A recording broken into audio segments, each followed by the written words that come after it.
श्री स्वामी समर्थ. आज बनवणार मी 2 layer cake. Pineapple फ्लेवरमध्ये cake बनवला आहे आणि आदल्या दिवशीच कस्टमरने मला त्यांच्या मिस्टरांचा बड्डे होता, तर त्यांनी मला अर्धा किलो केकची ऑर्डर दिली होती. तो केक त्यांना खूप आवडला. फ्लेवर पायनॅपल केला होता.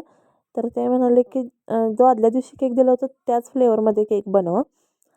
तर मी पायनॅपल फ्लेवरमध्ये केक बनवला आहे आणि त्यांच्या आज मुलाचा बड्डे होता, त्यासाठी त्यांनी ह्या केकची ऑर्डर दिली होती आणि मला फोटो पण पाठवला होता या केकचा. त्यांना डोरेमॉन थीममध्ये केक पाहिजे होता.